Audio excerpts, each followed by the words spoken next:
Congratulations, it's been a good month for you. Yeah, thanks, man. No, it's been a great month. Yeah, what's the feel? I mean, picking up 2 wins in relatively quick order, man. I think it feels good for you. Of course, it feels great. Two wins and 2 finishes, and I didn't even have time to put myself through an awful training camp for this one because it was so short notice. All I had to do was get on a plane, come down, and try my luck. So yeah, it turned out perfectly, man. How challenging was that? I mean, did you look at it as kind of like a no-lose situation, like whatever happens, happens? It's never a no-lose situation because you can lose. So, no, it was an opportunity for me to get another payday in close proximity to my last payday. So that's one of the main reasons why I did it, and it paid off in dividends. I know last time you kind of laughed about, like, why does everybody think I could go to light heavyweight? But then even you said today, like, this guy was huge. So does the size of those big guys, is it difficult for you, or is it like almost an advantage for you?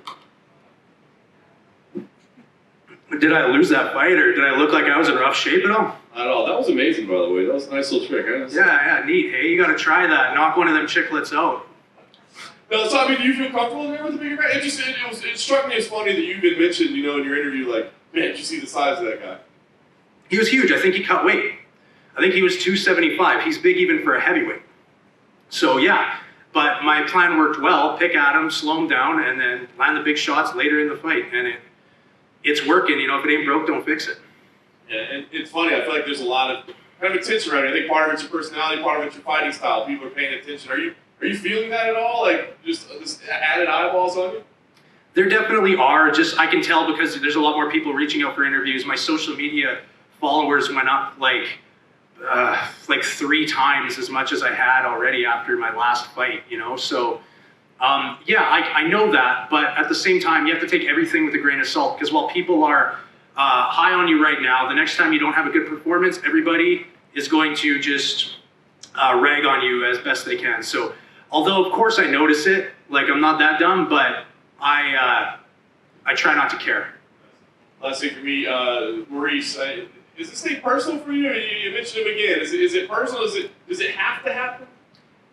Nah, man, it doesn't have to happen. I can get back to the gym, start training a bit, and then they'll call me and say they need me in 3 weeks, and I'm willing to bet my dumb ass will be right back on an airplane.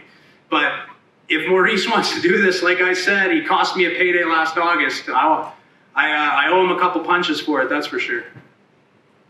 Hey, man.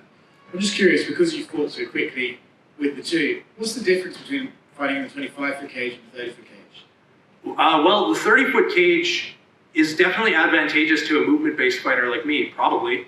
But although I could tell the difference being in there, I don't think it affects me either way. I train in a 25-foot cage, so I can easily adapt and work well in the big one. But if it's a 25-foot cage, it's what I'm used to anyway, so I don't think it really matters. Do you have a preference at all? I don't know. Good performance. Thank you. You fought all over the place throughout your career, US, Canada, Russia, Australia, and even Dubai here. Is there anything different from the weather or something like that, fighting in Abu Dhabi? Yeah, so the outside, yes, the outside is way different than, especially in Canada, even when it's warm there, it's colder than it ever gets here. But the air is drier, so it would be definitely interesting if the fight was outside. I don't know how the extremely high humidity would agree with me, but since we're inside in a nice air-conditioned building and the air is like normal, I don't think that the climate here had any effect on my performance or it has anywhere else in the world either, I don't think, no. Just last one from me, did you find your shorts? No, I didn't find my shorts. The hotel staff apologized for losing them. They think they put them in the wrong room and they couldn't find them. And then they brought me, yesterday they phoned my room. I woke up in a panic and I got the phone. I'm like, oh man, am I missing weigh-ins? What's going on? And hello sir, can you turn off the do not disturb sign? We're out in the hallway. So I turn off the do not disturb sign and they ring my doorbell.